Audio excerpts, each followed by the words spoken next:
Welcome to the Catalyst Sale Podcast. Many of us struggle with sales, whether it's from confidence, comfort, or just not wanting to be salesy. We want to help our customers. We know we can, but we complicate the process.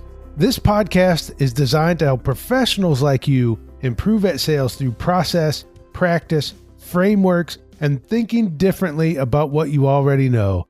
I'm your host, Jody Mayberry, and I'm here with the Chief Revenue Officer of CyberSafe, Mike Simmons. Hello, Mike. Hey, Jody. How are you? I am fantastic. It's always a good day when I get to record an episode of the Catalyst Sale Podcast. Always a good day. Always a good day. I mentioned that Mike is the Chief Revenue Officer of CyberSafe, and that's taken us right to our theme of the month, which is generating revenue. Mike, I'm going to keep this one basic, general, I guess, and I'm going to ask a question that may take us to places that I may not even think to ask you about. So I'm just going to ask, what are the common mistakes people make? What do you see out there that people are doing that maybe they don't even realize they're making these mistakes? I think the biggest one is thinking that or believing that, or the misconception that people care about the problem you solve for in your business and that they care enough to pay for that product or service. Why is that a mistake? Well, because if people don't care enough about the problem you solve for and they're not interested in your product or service, you are going to have a tough time staying in business. It's going to be hard for you to pay the bills. I mean, I know that sounds kind of obvious, but it's amazing how common that mistake is. People will talk about feature functionality. Here's all the cool things my thing does, or here's all the stuff that it can do for you. But we forget to ask just a couple of basic questions. What problem do you have inside the business? Or validate that they have that problem. Validate why they care about that problem. And I think this is a really big one, how they're solving for that problem today. Because if they're not solving for the problem today, either they haven't yet been able to find a solution or they don't care. And in the instance where they haven't been able to find a solution, they're likely solving for it with multiple people or cobbling together some type of a solution. Let's say that the problem I want to solve for is my office is 2 miles away from my house. Well, there's a couple of ways I can solve for that problem. I can solve for it by walking. I can solve for it by riding a bike. I can solve for it by getting a car ride, or I can solve for it by driving in my own car. There's a couple of different ways. If I really want to get to the office, I'm going to figure out a way to get to the office. If for whatever reason I'm just walking around in circles in front of my house, hope that something magically appears so that I can get to the office, then maybe I didn't really want to get to the office. Maybe I just wanted to do things in front of my house. This is a good one, Mike. I don't want to spend too much time on it so we can go on to other ones. But what it reminds me of is I did some work for a company where they asked me to come in and look at their operation, not in the field, but just in the office. They said, oh, we kind of think we could do a little better than we are with some of our processes and a few things. And it should be noted, my uncle owned this company, which makes the candid conversation even better. I finished the work and I said, here's the things that I found that I think you could do better on. And my uncle basically said, okay, let's focus on this one, but the rest of that, yeah, it may be a problem, but I don't care enough to fix it. And I thought, wow, there's a good lesson there, that here are things that I was saying, I can help you solve this problem, and him saying, that's not a problem I need solved. It's pretty powerful. And what it could be is it could just be that your uncle is not part of your ideal customer profile. So you can test with other folks that should be in that ideal customer profile, whether that's at an individual level or an organization level, the types of companies that you'd want to work with in a B2B format, the types of people you want to work with, both in B2B and B2C. So maybe your uncle is not part of your ideal customer profile, but if you test that same approach with multiple people and you get the same feedback that these 4 of the 5 that you identify, these 4 of the 5 are not ones that they're interested in solving for, maybe there isn't enough pain behind that problem to warrant putting the attention toward things. And I know we've talked about this in a number of different ways. If everything is a priority, then nothing is a priority.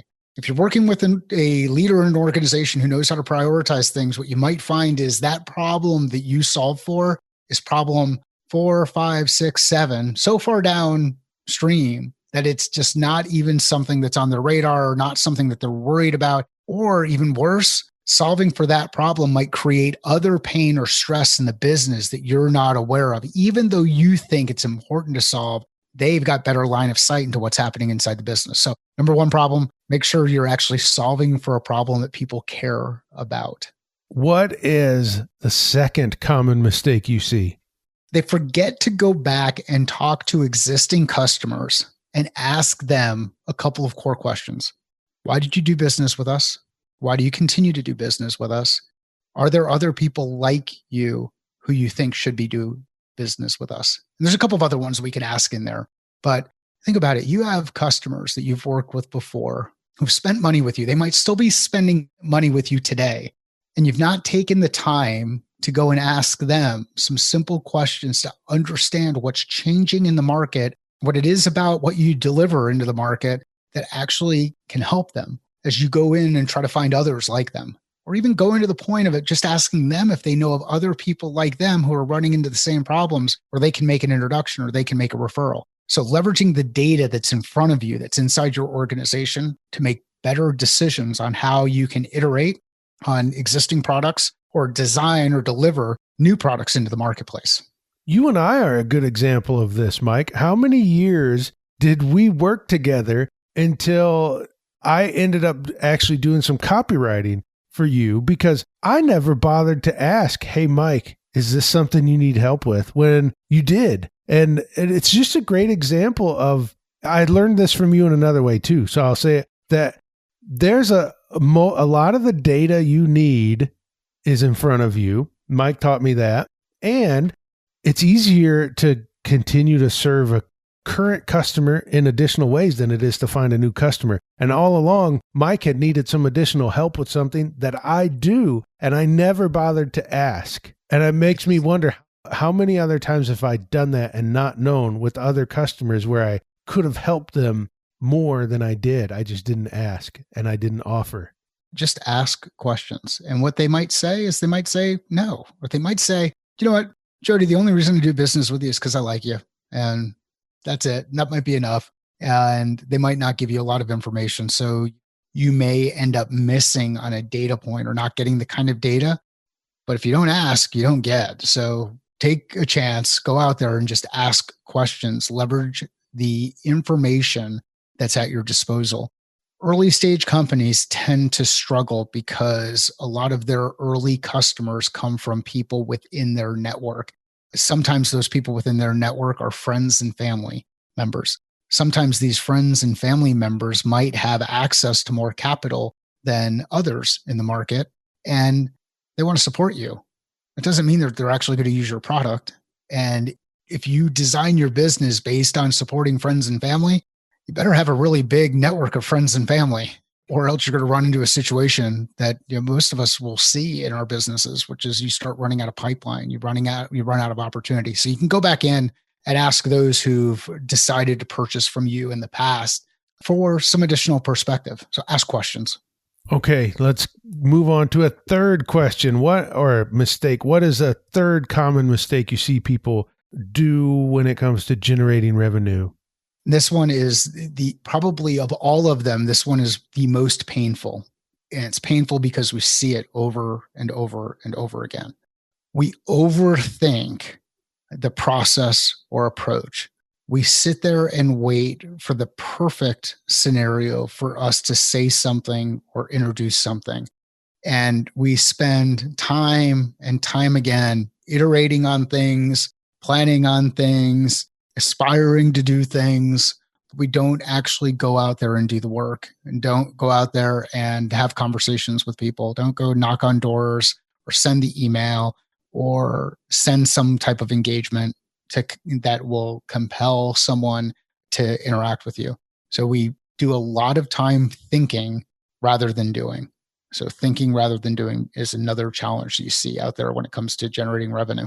Mike has been in sales for many years, has made, I don't even know an exact number, millions of dollars in sales. for him and clients. So, Mike, let me ask it this way. In all of those years and all of those sales, how many times was a sale made in the perfect conditions? I can't even think of perfect conditions. Like the only time that I can think of sales that are usually made in perfect conditions is if I'm going to In-N-Out and I'm going to order a double. I go to In-N-Out, the perfect condition. I'm really hungry.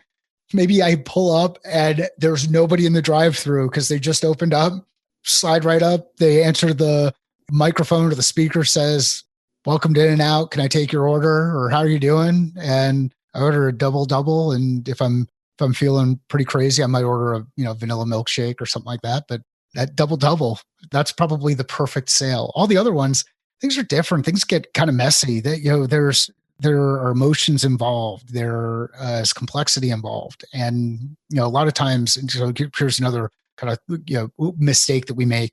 We focus so much on. And I know we talked about this a little bit earlier, but we focus so much on feature functionality rather than the actual challenge that exists inside the business and what the business impact is.